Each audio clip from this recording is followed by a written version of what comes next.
여러분들에게 부담을 주지 않기 위해서 제가 넥타이를 풀고 양복을 안 입었습니다. 시원하죠? 더워 죽겠는데 저까지도 답답하게 하고 있으면 그럴 것 같아서. 사람들은 어떤 형식에 매이면 성령의 역사가 있으리라고 생각합니다. 교회가 화려하고 웅장하고 크면 그곳에 놀라운 일이 있으리라고 생각합니다.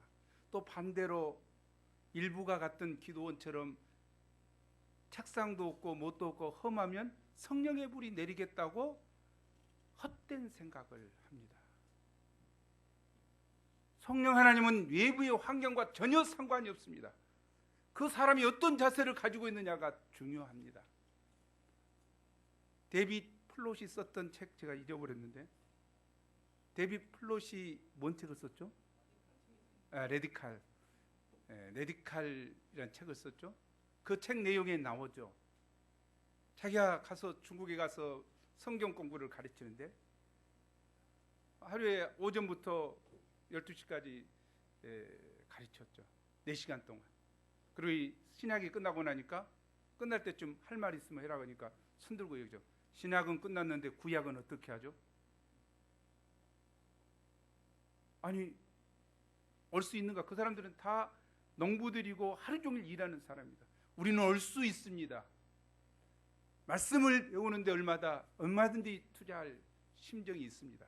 그리고 그러면 오전만 하겠습니다. 무슨 소리하냐? 저녁까지 해주라. 그래서 그 사람들을 데리고 구약에 대해서 아침 9시부터 저녁까지 가르칩니다. 제가 하고자 하는 이야기가 무엇입니까? 그래서 그 저녁에 그 사람이 따라가 보죠. 그들이 예배 드린다는 곳에 가봅니다. 아무것도 없습니다. 희미한 불빛 하나만 있고 오르간도 없고 아무것도 없는 사람들이 찬양을 부르고 이렇게 하는데 그곳에서 초대교회의 역사가 그대로 일어납니다. 이건 무슨 일이냐?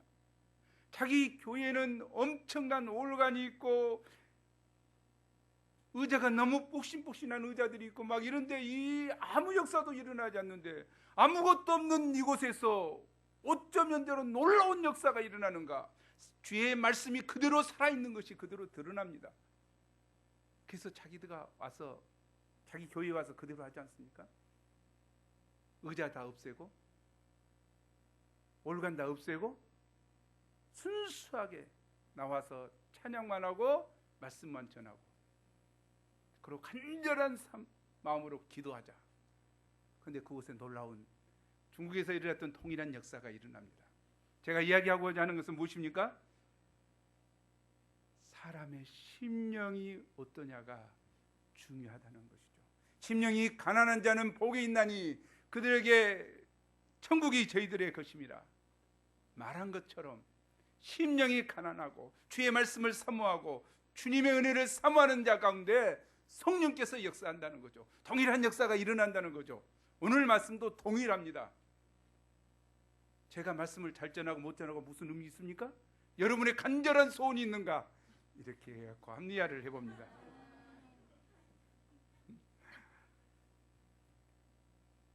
오늘 말씀은 성령에 대한 말씀입니다. 이미 우리 목자님들은 많이 알고 있으리라고 생각합니다. 정리하시고 또 잘 모르는 사람은 배우고 새로운 은혜가 있었으면 좋겠습니다. 우리는 꽃동산 성년 캠프를 했습니다.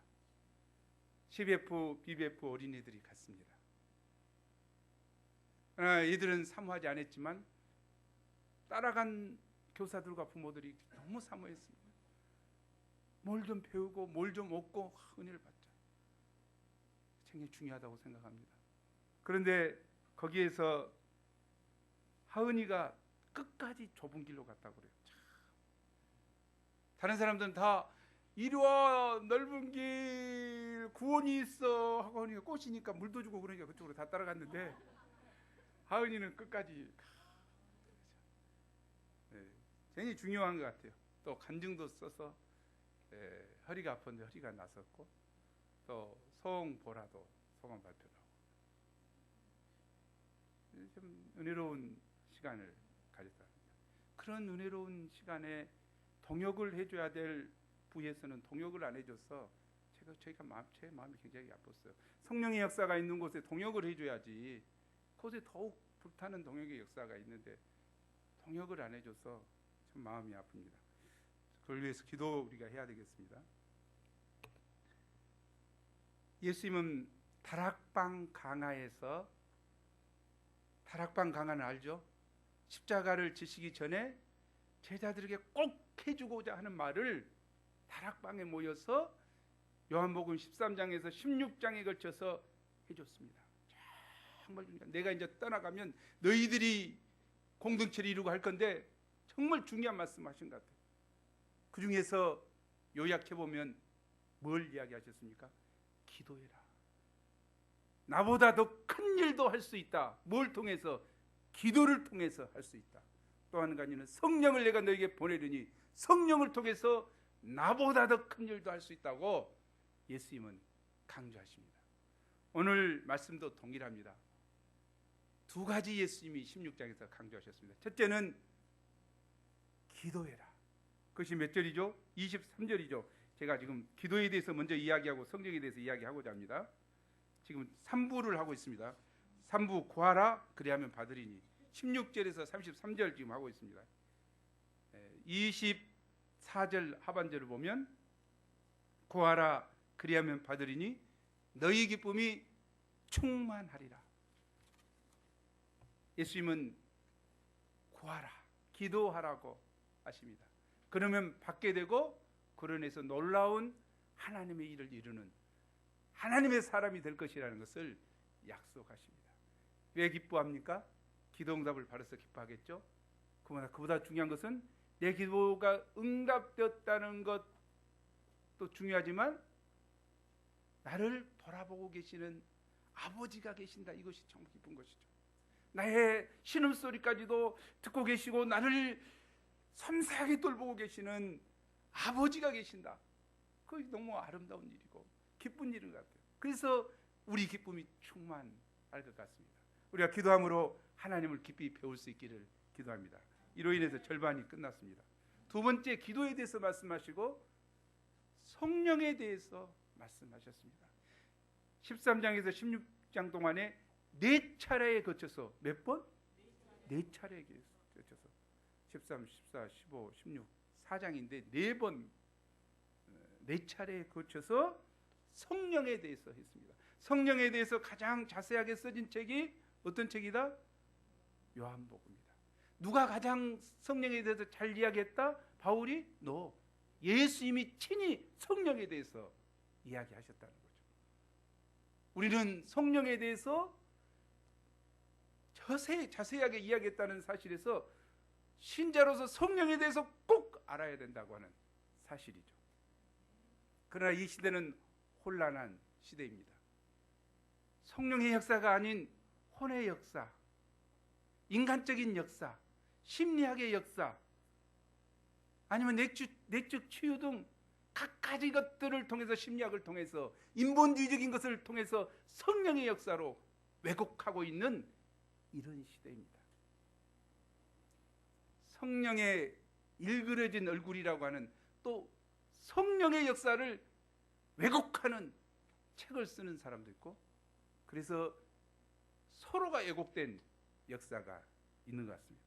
우리는 예수님이 너무 중요해서 마지막 가시면서 제자들에게 성령을 말씀하신 것처럼 성령에 대해서 바로 알고 바로 깨닫고 하나님 앞에 서야 될 것 같습니다.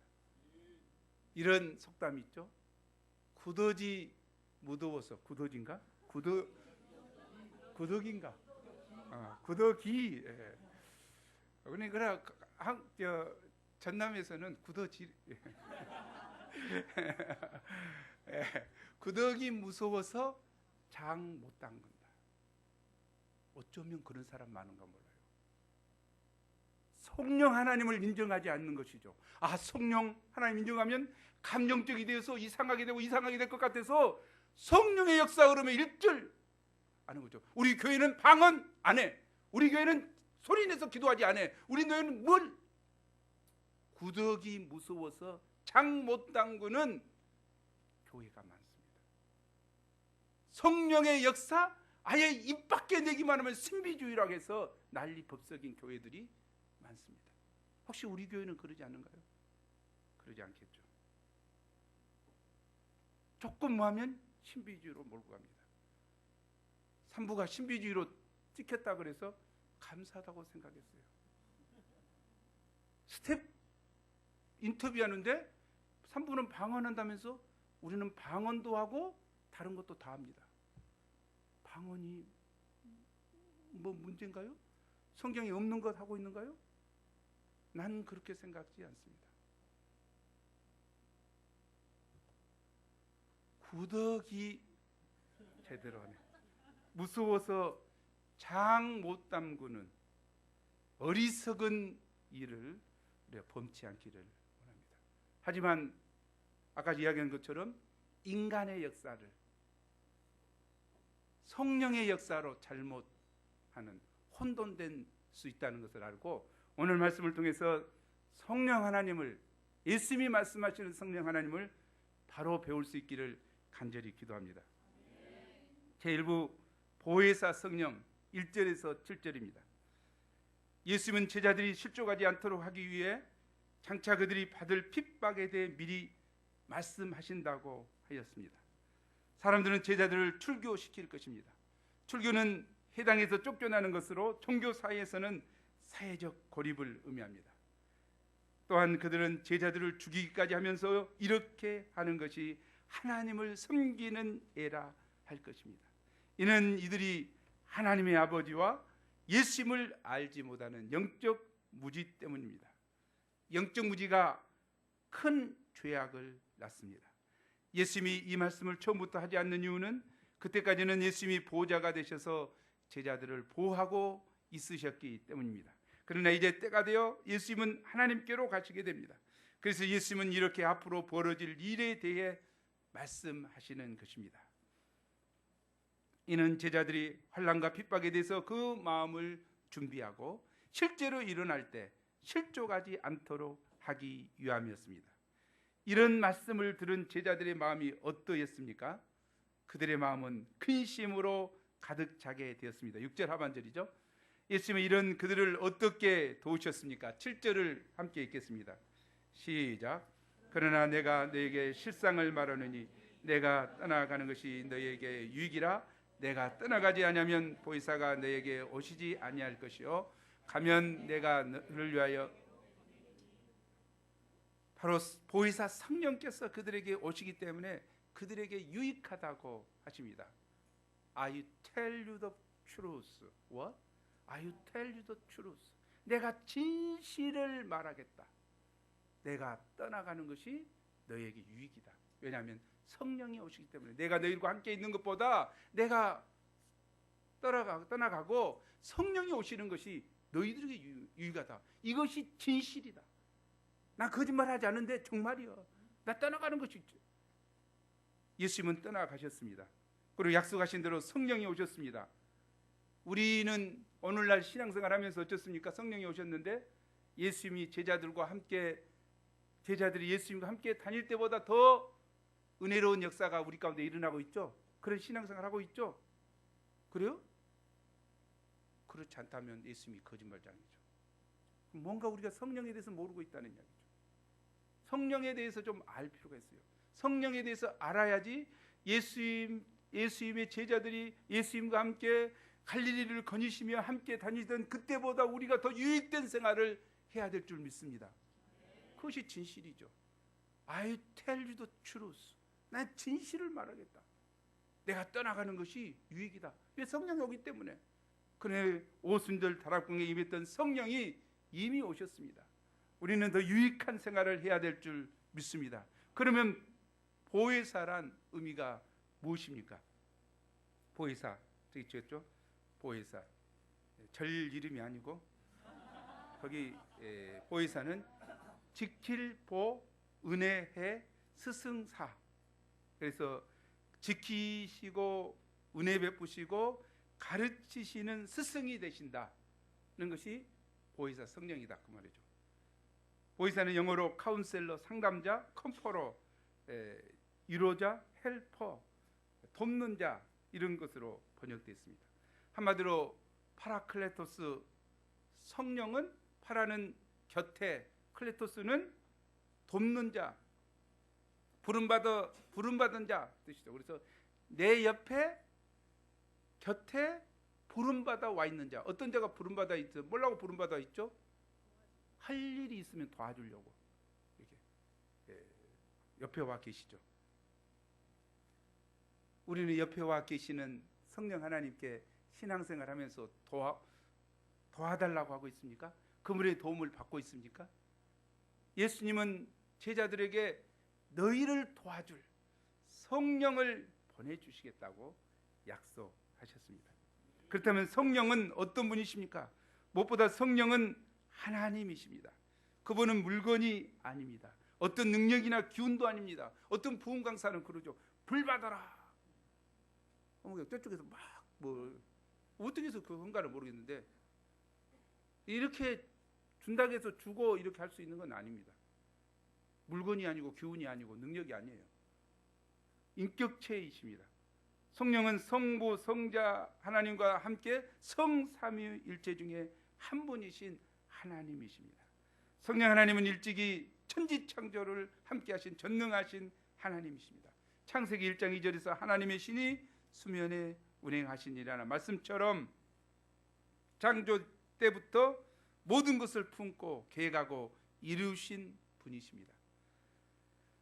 성령은 예수 그리스도를 처녀의 몸에 잉태케 하시고 예수님이 세상에 계실 때 그에게 능력과 권세를 주신 하나님의 영이시고 예수님이 십자가에 죽으시고 무덤에 장사되었을 때 그를 죽음에서 일으키신 하나님의 영이십니다. 아멘. 성령은 비둘기와 같이 온유하게 임하실 수도 있고 불과 같이 뜨겁게 임하실 수도 있습니다. 이건 외적인 것이죠. 그러나 불이 아닙니다. 그러나 비둘기가 아닙니다. 어떤 사람은 비둘기 보고 성령님 이런 사람 있으려고 모르겠는데 절대 비둘기가 성령 아닙니다. 성령은 인격체로서 우리 각 사람을 아시며 우리와 대화하시는 분이십니다. 그리고 성령은 거룩하신 하나님의 영으로서 하나님의 기쁜 뜻을 통달하고 계십니다. 때문에 우리가 그분을 환영하고 교제하고 경배하며 더 나아가 그분께 묻고 인도함을 받고자 해야 합니다. 아멘. 우리가 성령과 친밀히 교제하고 성령을 온전히 의지할 때 우리 안에 성령의 9가지 열매가 맺힙니다. 사랑과 희락과 화평과 오래 참음과 자비와 양성, 충성과 온유, 절제의 열매가 바로 그것입니다. 그런데 이 전능하시고 놀라우신 성령 하나님께서 제자들의 보혜사가 되어 주신다는 것입니다. 아멘. 잘 돕고 싶어도 어쩔 수 없이 한계가 있는 인간과는 달리 전능하신 하나님은 파라클레토스가 되시어 어떤 경우에도 떠나지 않고 제자들 곁에 함께 하시어 힘이 필요할 때는 힘을 주시고 위로가 필요할 때 위로하시고 격려가 필요할 때 격려해 주시고 책망이 필요할 때 책망도 해 주시고 제자들이 열매 맺는 삶을 살도록 해 주십니다. 아멘. 이 보혜사 성령과 예수님과의 차이가 있다면 그것은 한 가지죠. 무엇입니까? 예수님은 눈에 보이는 육체로 입고 오신 분이고 성령은 예수의 영으로서 안 보인다는 영이시기 때문에 안 보인다는 차이가 있을 뿐이지 그 능력이나 거룩함, 사랑과 지혜, 카운셀링에 있어서 또 제자들에 대한 사랑과 관심에 있어서 한결 같으십니다. 오히려 제자들에게 보혜사 성령이 오시는 것이 더 유익한 것은 육신을 입으신 예수님은 시공간에 제한을 받지만 유대 땅에만 계시지만 한국 땅에 와보신 적 없지만 성령은 그렇지 않다는 것입니다. 성령은 영이시기 때문에 때와 장소를 가리지 않고 동시다발적으로 도우실 수 있습니다. 장차 제자들이 예루살렘을 비롯해서 안디옥, 에베소, 노마 등지에 흩어져서 복음을 전하게 될 때 성령께서는 제자들을 동시에 도울 수가 있습니다. 이제 제자들은 사막이나 숲속이나 버스 안에서나 감옥에서 어디서나 복음을 전하게 될 텐데, 그때 성령께서 함께 하셔서 증거토록 도와주십니다. 또 이 성령 안에서 제자들은 자립신앙을 가질 수 있기 때문에 유익합니다. 사람이 그 마음에 의존심이 있을 때 창조적이고 능력 있는 사람이 될 수 없습니다. 예수님의 제자들은 장차 구속 역사를 이끌어 나갈 지도자들입니다.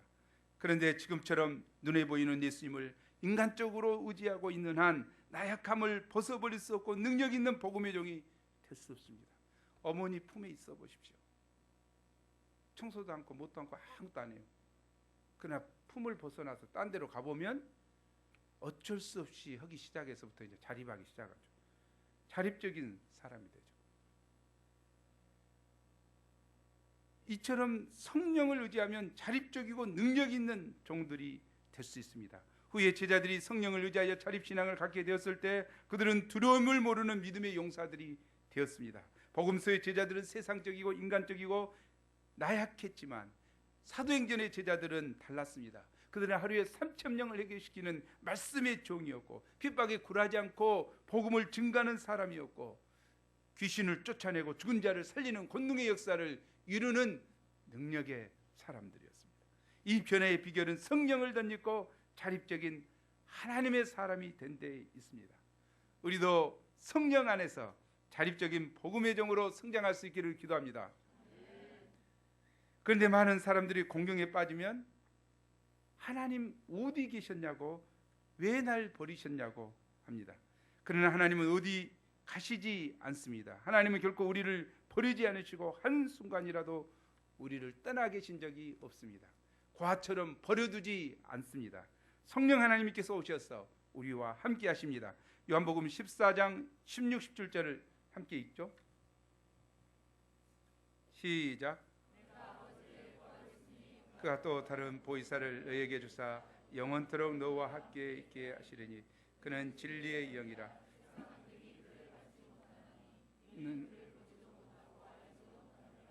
너희는 그를 아나니 그는 너희와 함께 거하시며 또 너희 속에 계심이었습니다. 예수님이 말씀하신 이 말씀에 의하면 성령께서 언제까지 계신다고 했습니까? 제자들과 영원토록 be with you forever. 영원까지 너희와 함께 하시겠다. 또 너희와 함께 거하시며 너희 속에 어디에 계신다고? 너희 속에 계시겠습니다. He lives with you and will be in you. In you. 왜요? In me. 내 안에 성령께서 계시겠다고. 어디 성령께서 어디 계신다고요? 내 안에 계신다. 이게 참 중요한 이야기 같아요.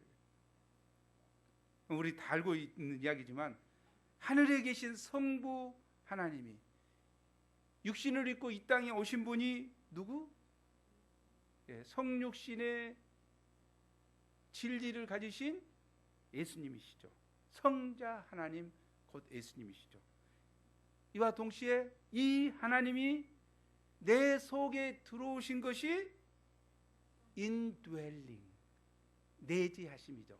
성령의 내재하심. 하나님이 내 안에 내재하여 계신다.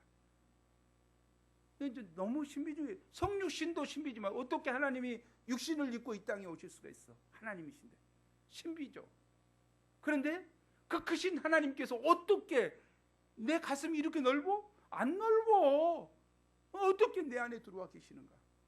이건 신비 중의 신비다 이 말이에요.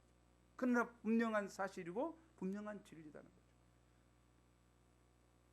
고린도전서 3장 16절 보면 성령의 전, 우리가 성령이 거하시는 전이다. 너희 지체가 하나님의 성령이 거하시는 전인 줄 알지 못하느냐. 하나님의 성령이 우리 육체 안에 거하시는 우리의 전이에요. 우리가 성전이에요. 이걸 깊이 알아야 된다는 거죠. 정말 우리에게는 큰 축복이고 은행 같습니다. 그래서 언제 어디서나 이처럼 항상 함께 하시는 보이사 성령을 또 우리를 돕도록 보내주신 하나님께 감사를 찬양을 드립니다. 가슴에 손을 얹고 성령님 안녕하시죠? 안녕하시죠? 감사해요. 저를 좀 다스려 주세요. 저를 좀 불쌍히 여겨 주세요. 좀 한번 해보세요. 성령님 다른 데 안 계신다니까. 여기 와 계신다니까. 어디를 가서 찾고 있어? 성령을 어디서 찾고 있냐고. 나 예수님 말씀에 의해서 이야기하고 있는 거예요 지금. 예. 그러면 성령 예수님은 하나님 예수님께서 보내주시고 오셔서 할 일이 무엇인가? 8절에서 15절은 오셔서 할 일에 대해서 이야기합니다. 그게 두 가지를 이야기하죠. 세상을 책망하시고 하나는 제자들을 도와주십니다. 세상에 대해서는 검사와 같이 판사와 같이 책망하시지만 제자들에게는 목자와 같이 스승과 같이 아버지와 같이 섬세하게 제자들을 도와주십니다. 첫째, 성령께서 세상을 책망하십니다. 8절에서 11절이죠. 8절 함께 읽겠습니다. 시작. 그가 와서 죄에 대하여 의에 대하여 심판에 대하여 세상을 책망하시리다. 이 말씀에서 책망한다는 말은 옳지 못한 것을 폭로하고 꾸짖어서 바로 잡아준다는 말입니다. 성령은 죄에 대하여 의에 대하여 심판에 대하여 세상의 잘못된 생각과 가치관을 책망해서 바로 잡아준다는 거죠. 9절 함께 읽겠습니다. 시작. 죄에 대하여라면 그들이 나를 믿지 아니하며 성령은 예수님을 믿지 않는 불신이 죄임을 깨우쳐 주십니다. 세상 사람들의 죄의 개념은 도덕적이고 상대적입니다.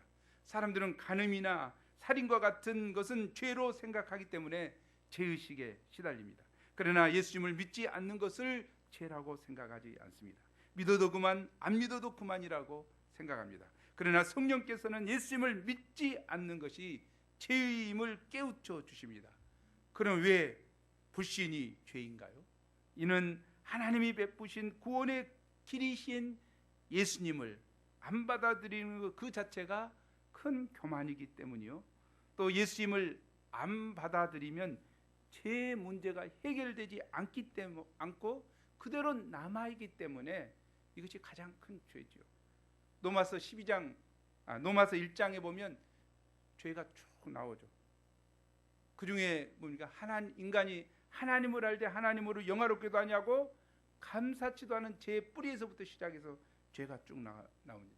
우상을 숭배하고 또 마음의 정욕대로 행하고 시기, 살인, 분쟁, 사기, 악독, 동성애 등 갖가지 죄악을 서슴지 않고 행하는 자가 됩니다. 이런 모든 도덕적인 죄와 사회적인 악은 근본적으로 하나님을 믿지 않는 불신에서 나온 것입니다. 불신은 모든 죄악의 뿌리입니다. 그러므로 불신의 죄를 깊이 회개하면 치료 불가능하게 보이는 도덕적인 죄들도 치료받을 수가 있습니다. 하나님은 이런 인간을 불쌍히 여기셔서 예수님을 구주로 보내주시고 누구든지 예수님을 믿으면 어떤 못쓸 죄도 용서해 주신다고 약속하셨습니다. 이 예수님은 하나님께서 우리 인생들에게 허락하신 최대의 선물입니다. 우리는 이 선물을 깊이 감사함으로 영접해야 합니다. 그러나 이 선물을 영접치 않는 것은 하나님의 사랑을 멸시하는 것으로 이는 도덕적인 죄보다 더 큰 죄가 됩니다. 하지만 우리가 수양회 때 느낀 것처럼 처음 온 양들은 어떻습니까? 죄인이란 말을 뻔히 자기가 죄인이지 알면서도 입으로 시인하지 않습니다. 그러면 네가 죄인 아니면 의인이냐? 그러면 의인도 아니요. 그럼 뭐냐 너 정체가? 의인도 아니고 죄인도 아니고 뭐요? 그러나 사도행전에 보면 베드로가 오순절 때 말씀을 전하죠. 3,000명이 회개하지 않습니까? 왜 회개했습니까? 베드로가 전하는 메시지를 통해서 너희가 십자가에 못 박은 이 예수를 하나님이 주와 그리스도가 되게 하셨느니라. 주와 그리스도가 되게 하신 메시아이신 그분을 내가 십자가에 못 박다니 하고 순간 죄의식을 느낀 거죠. 찔림을 넣은 거죠. 그리고 거기서 우리가 어찌할꼬 죄인인데 회개하게 되죠. 어떻게 그런 역사가 일어났습니까? 이는 성령께서, 오순절 다락방에 있던 성령께서 그들 심령 가운데 강력으로 역사한 것이죠. 예수님을 믿지 않고 배척한 것이 죄임을 깨닫게 하셨고 회개토록 도우신 것입니다. 아멘. 성령의 역사가 없이는 깊은 회개가 될 수 없습니다. 10절 함께 읽죠. 시작. 의에 대하여라 함은 내가 아버지께로 가니 너희가 다시 나를 보지 못하며. 사람들은 선한 일을 많이 하면 의롭게 되어서 하나님께 이룰 수 있다고 생각합니다. 그러나 성령께서 역사하시면 인간의 의가 더러운 누더기와 같다는 것을 깨닫게 됩니다. 이건 불신자들만 내가 선을 행하면 의롭게 된다 이렇게 생각하는 거 아니에요. 신자들 중에도 그렇다는 거예요. 내가 하나님 앞에 살아왔는데 내가 이것도 있고 저것도 있고 저것도 있고 저것도 있고 저것도 있는데 그걸로 의롭다는 마음을 들고 나가기 쉽다는 거예요. 그러나 성령께서 역사하시면 어떻습니까?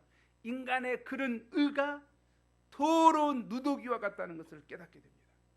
진정한 의는 예수님이 십자가에 죽으시고 부활하셔서 하나님께로 가신 것이요, 예수님의 십자가와 부활의 은혜만이 내게 의가 된다는 것을 알게 합니다.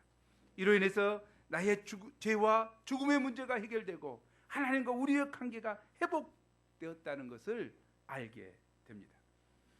의는 나의 행위로가 아니라 예수님의 십자가와 부활을 믿음으로 이루어집니다. 아멘.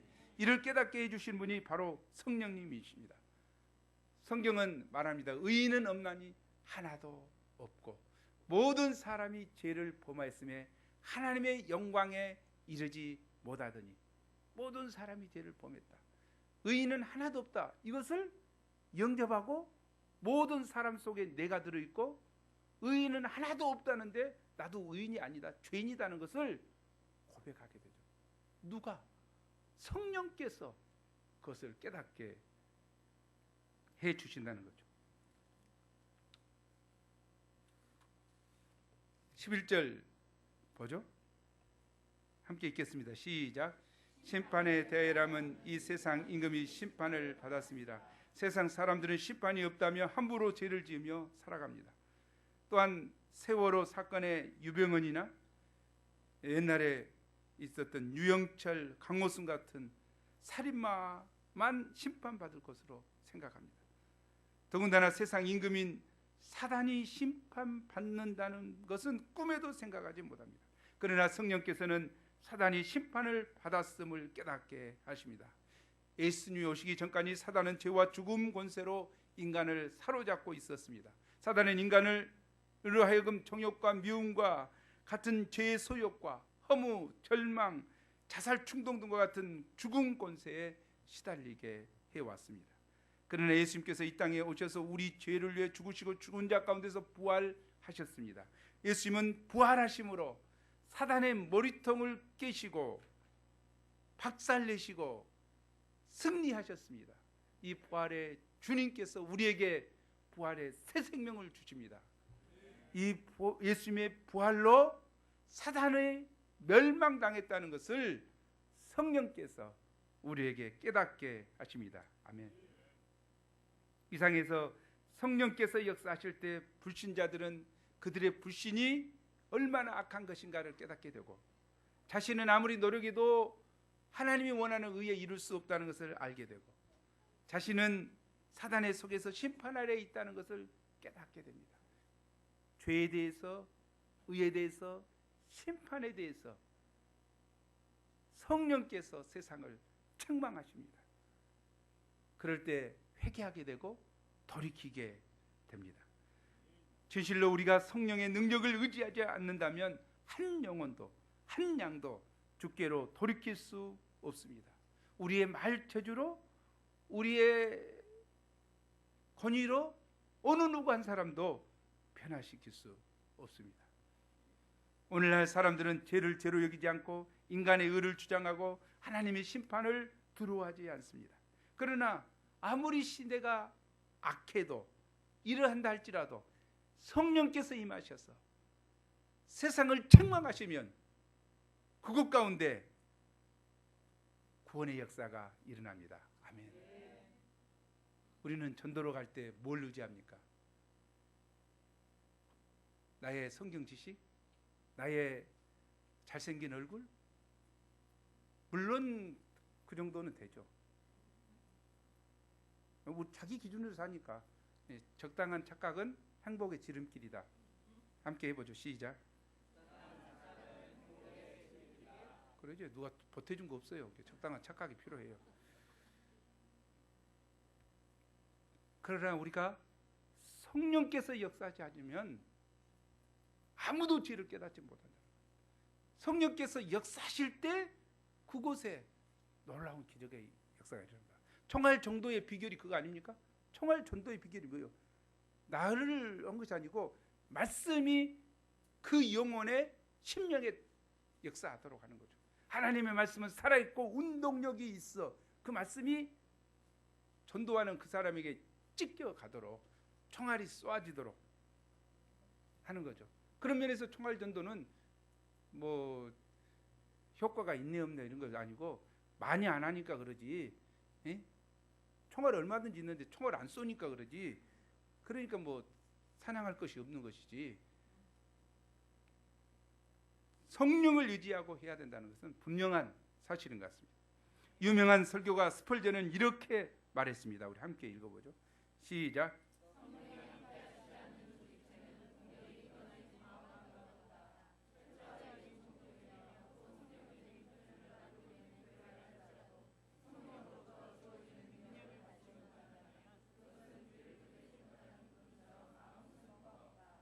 철저하게 정통적이며 이걸 주장한 사람들 많죠. 또 성경적인 표준을 따르고 있는 교회 이걸 내세우기는 잘하지만 그러나 성령으로부터 주어지는 능력을 받지 못한다면 그것은 비를 뿌리지 못하는 구름처럼 아무 쓸모가 없다. 오늘날 우리가 캠퍼스 지성인 구원을 감당하고자 할 때 필요한 것이 무엇입니까? 더 많은 시대 연구, 새로운 조직과 환경, 그리고 더 깊이 있는 신세대 연구, 그런 것들보다 성령이 사용하는 사람, 기도의 사람, 성경에 능한 사람, 기도에 능한 사람이 되는 게 중요하다는 거죠.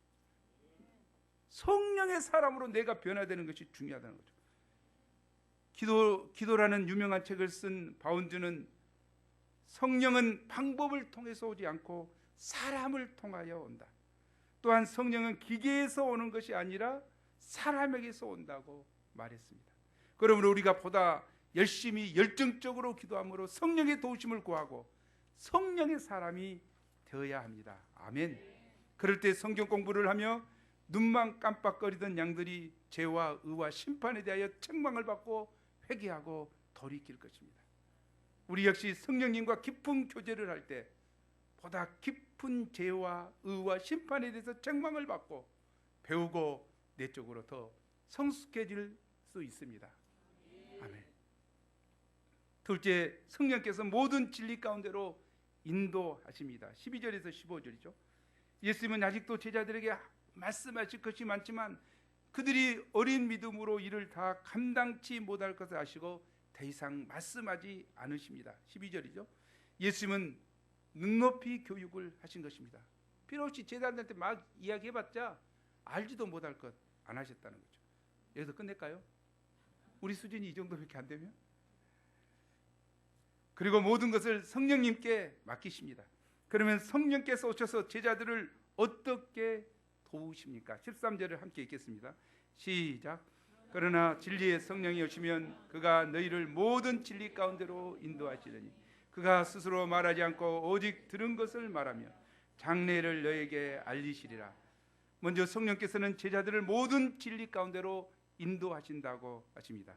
이는 하나님의 말씀, 성경 말씀 속에 감추어진 모든 진리를 이해하게 하시고 깨닫게 하여 주신다는 뜻입니다. 17장에서는 주의 하나님의 말씀이 진리라고 했고 예수님의 말씀이 진리라고 했습니다. 모든 진리로 인도한다는 것은 예수님의 말씀대로, 하나님의 말씀대로 깨달아 알도록, 깨달아 가도록 한다는 것이죠. 하나님의 말씀을 알지 못하고서 성령을 결코 이해할 수 없습니다. 하나님의 말씀으로 분별하지 않고서는 성령의 역사라고 할 수 없습니다. 왜냐하면 세상에는 혼의 역사, 인간의 역사가 너무나 많기 때문이죠. 성령의 역사만을 알 수 있는 것은 반드시 말씀으로 분별해야 되죠. 우리가 아무리 말씀 공부를 많이 했다 할지라도, 아무리 말씀 한다 할지라도 지나치지 않습니다. 우리는 말씀에 굳게 서야 되고, 말씀을 많이 암송해야 되고, 말씀을 많이 알아야 되고, 그래야만이 분별할 수가 있습니다. 성령은 진리의 영이십니다.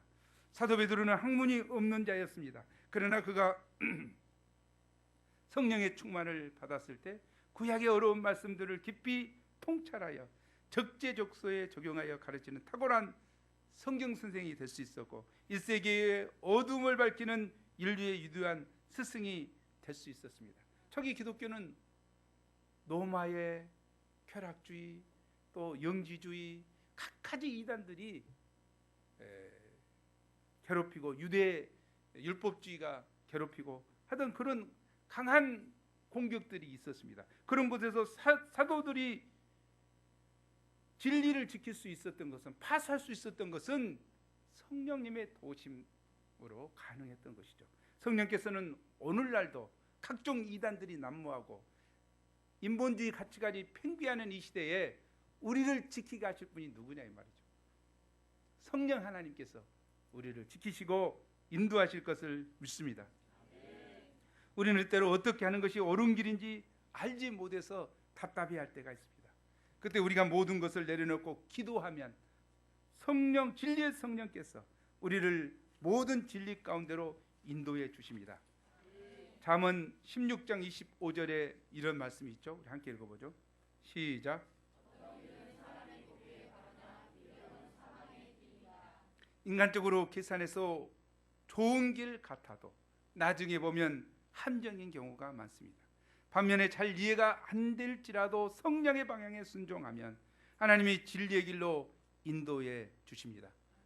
사도 바울은 마게도냐 사람이 우리를 와서 도와라 하는 환상을 보고 성경의 방향을 따라 그렇게 아시아로 가려고 했던 것을 방향을 틀어서 유럽으로 갔죠.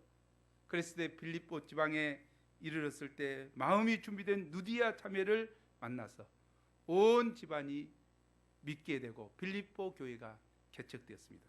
나중에는 로마까지 가서 복음을 전합니다.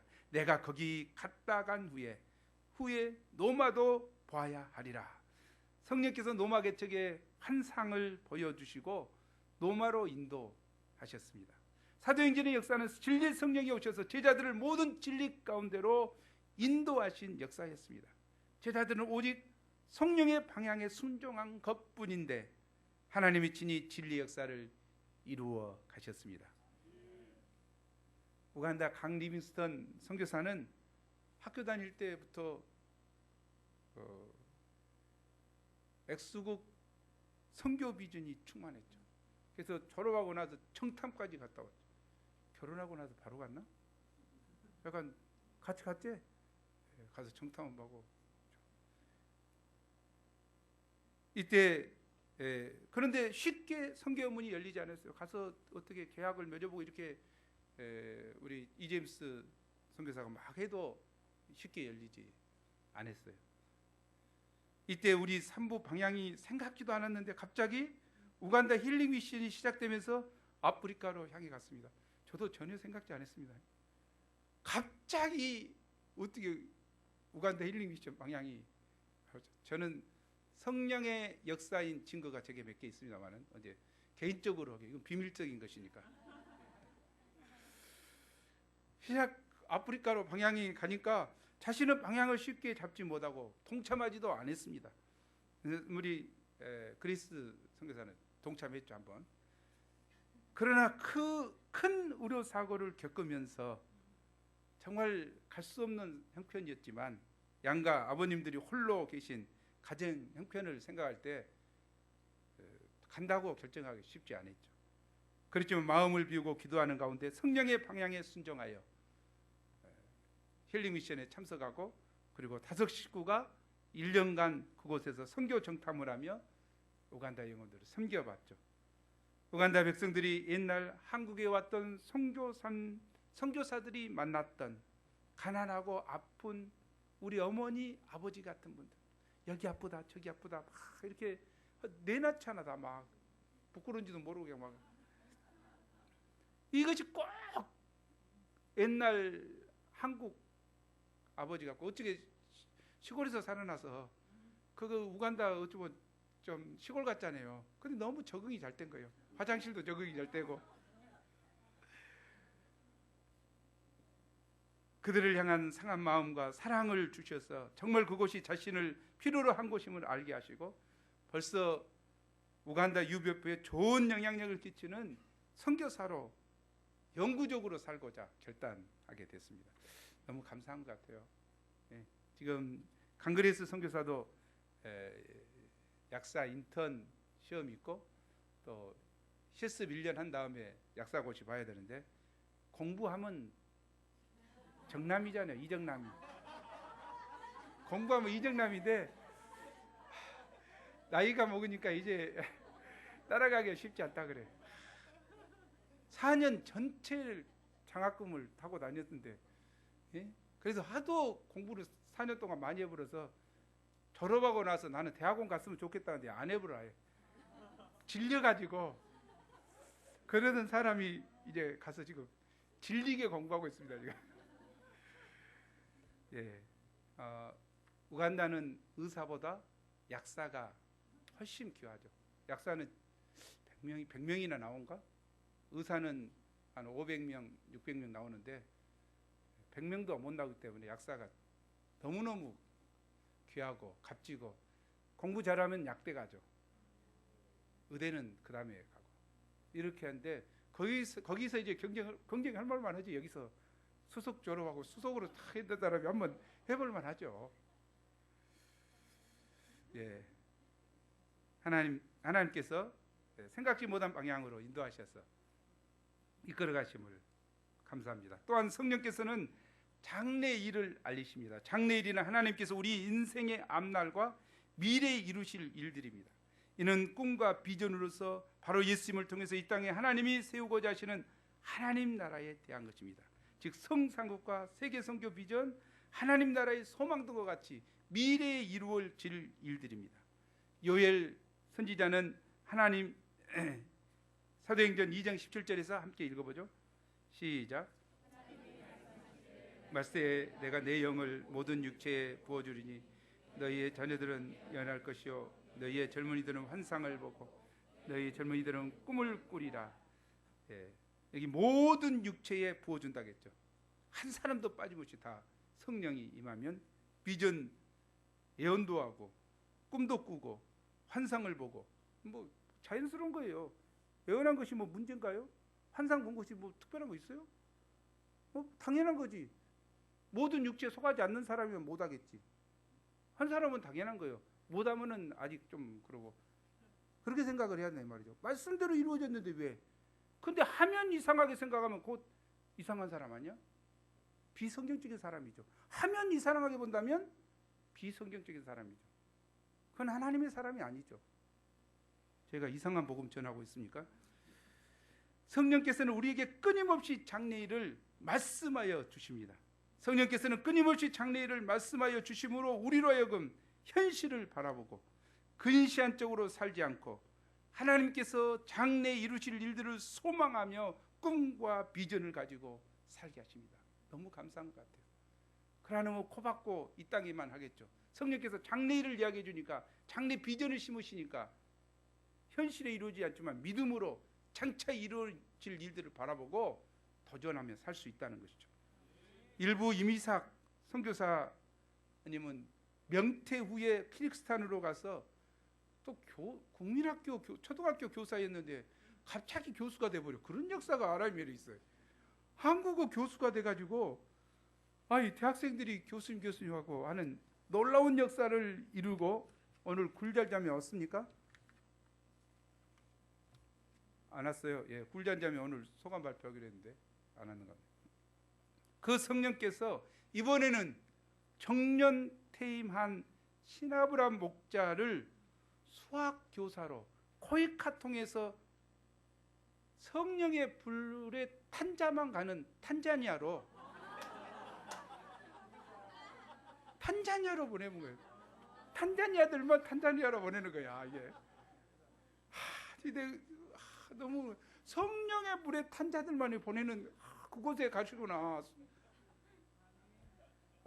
그래서 강주 UBF 시니어들에게 꿈과 비전을 새롭게 해주십니다. 아멘. 성령은 제자들에게 예수님의 것을 가지고 알리십니다. 이 중요한 것 같아요. 들은 것을 말씀하신다. 여기서 참 중요한 것은 예수님은 이 땅에 오셨습니다. 예수님은 죄가 없으신 분이시죠. 예수님은 영과 혼과 육이 거룩했어요. 죄라고는 씨가 없었어요. 그래서 예수님은 혼을 사용해서도 얼마든지 할 수 있었어요. 역사를. 그러죠? 혼적인 역사 이뤄도 전혀 하자가 없었다 말이죠. 그러나 예수님은 이 땅에 사시는 동안 혼적인 역사, 육적인 역사 일절 이루지 않았습니다. 다만 아버지께 들은 것, 아버지께 해란 것, 성령 하나님과 성부 하나님과 교제하시면서 성령님에 매여서 살았다는 거죠. 철저하게 자신의 것, 혼적인 것, 인간적인 것, 육신의 것 부인하시고 사셨죠. 그게 중요한 것 같아요. 성령이 오셔서도 마찬가지로 합니다. 인간적인 것 이런 것 하지 않고 예수님께 들은 것, 예수님의 성령의 역사를 하는 거예요. 성령의 역사를, 영적인 역사를 성령 하나님은 이루어 가신다는 거죠. 때문에 제자들 입장에서 보면 어떻습니까? 예수님이 말씀하셨던 것도 있는데 엉뚱한 소리 해버리면 곤란하잖아. 근데 안 엉뚱한 소리 하신다 이 말이에요. 성령은 예수님이 하셨던 거 그대로, 그것이 그대로 간다 이 말이죠. 이것이 중요하다 말이죠. 예수님의 성경 말씀을 우리가 굳게 뿌리 내려야 될 이유가 거기에 있는 거예요. 그러면은 엉뚱한 일이 일어난다니까. 지금 예수님이 뭐라 했습니까? 때와 기간은 아버지께 있고 이스라엘 회복이 아직 아니다. 말세가 아직 아니다는 거죠. 재림하실 때가. 하신 대로 예수님은 그대로 오시리라. 이 구름 타고 오시리라 그랬거든요. 상전에 그렇지 않아요? 그날과 그 시는 아무도 알지 못한다. 그런데 지금 박권상과 누군가가 8월 30일인가 31일인가 우주선 타고 엠마누엘 교회인가 그리 온대. 우주선이란 말을 누가 했어? 성경에 어디가 있어? 예수님이 승천하실 때 뭐요? 구름 타고 승천하실 때 예수님한테 뭐라 했어? 본 그대로 오시리라. 예수님은 구름 타고 오실 거예요. 우주선 타고 오지 않습니다. 왜 그렇게 분별을 못하냐고. 거기에 엄청난 많은 사람들이 지금 미혹돼 가지고 가고 있다는 거예요. 우리는 성경을 분명히 알아야 돼요. 성경의 말씀에 굳게 뿌리 내려야 돼요. 그러지 않으면 미혹된다. 기적이 나타나고 뭔 상관이 있어? 쪽지게처럼 알아맞죠? 그건 뭔 상관이 있어? 성경에 벗어나면 아무 필요 없어요. 예수님은 철저하게 성부 하나님이 주시는 것, 다시 말하면 영의 성령의 역사만을 인식했다는 거죠. 우리는 철저하게 우리도 예수님처럼 혼의 역사, 인간적인 생각, 인간적인 것 이런 거 다 없애야 된단 말이에요. 나는 척 보면 알아. 저 사람 뭐 생각한지. 그 있을 수 있어요. 직감으로. 특별히 그런 사람도 있잖아. 말도 잘하는 사람들 있고 다 그러죠. 척 보면 뭔 문제 있는지 다 알아보잖아요. 인상만 봐도 알아보잖아요. 그거 필요 없다 그거예요. 그건 성령의 역사가 아니에요. 그건. 인간적인 직감이지. 그걸 부인하고 기도해야 된단 말이에요. 하나님, 저 사람을 도울 때 어떤 말씀으로 도와야 된가요? 제가 어떻게 해야 된가요? 기도하고 겸손히 의지할 때 그때 성령의 역사가 일어난단 말이에요. 우리는 성령의 역사가 아닌 자기는 척보면 안다. 뭘 척보면 알아? 네가 점쟁이요 뭐요? 그건 아니에요. 성령의 역사가 아니에요. 그건 거짓된 역사예요. 우리가 그런 것들을 배격해야 된다 말이에요. 그런데 너무나 그런 게 많아.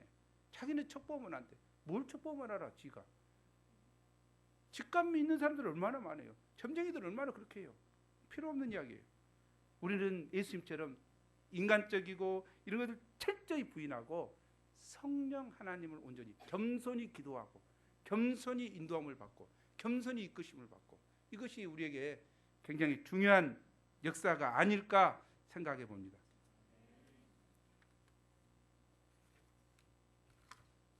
우리 13절 읽고 말씀 마치겠습니다. 더 할 이야기가 많은데 그것은 성령께서 가르치시리라. 아멘. 13절 말씀만 읽고 마치겠습니다. 시작. 그러나 진리의 성령이 오시면 그가 너희를 모든 진리 가운데로 인도하시리니 그가 스스로 말하지 않고 오직 들은 것을 말하며 장래를 너희에게 알리시리라. 하나님 아버지, 마가 다락방에서 십자가 지시기 전에 제자들에게 하고 싶으셨던 말씀을 하셨습니다. 예수님이 떠나시면 연약한 제자들이 어떻게 핍박과 어려움을 감당할까 염려하신 예수님께서 기도하도록 방향을 주셨습니다. 구하라, 그리하면 받으리니 너희 기쁨이 충만하리라 말씀하시고 기도의 사람이 되기를 원하셨습니다. 또한 내가 가면 너희에게 성령 하나님을 보내시겠다 하시고 성령 하나님께서 오셔서 모든 진리로 인도하시고 또 들은 것을 말하시며 장래를 알게 하시고 그들을 이끄실 것을 말씀하셨습니다. 하나님, 예수님이 바른 신앙생활을 할 수 있도록 저희에게 보내주신 성령 하나님을 저희가 바로 알 수 있도록 도와주십시오. 저희들은 연약하고 부족하고 허물집니다. 또 세상은 악하고 유혹적이고 너무 핍박과 어려움이 있는 세상을 살고 있습니다. 저희가 이길 수 없고 참 연약함으로 넘어질 수밖에 없지만 나를 도우시려고 보내신 성령 하나님, 그분이 나와 영원토록 함께 하시고 아니 내 속에 계시는 성령 하나님께 동행하며 의지하며 묻고 대화하며 신앙생활 할 수 있도록 도와주시기를 간절하게 기도하고 원합니다. 성령 하나님 함께하여 주십시오. 성령 하나님 인도하여 주십시오. 성령 하나님 가르쳐 주십시오. 성령 하나님 깨닫게 도와주십시오. 성령 하나님 기름을 부어주십시오. 임하여 주시옵소서. 충만히 임하셔서 당신의 은혜를 새기게 하여 주옵소서. 감사하고 예수 이름으로 기도합니다.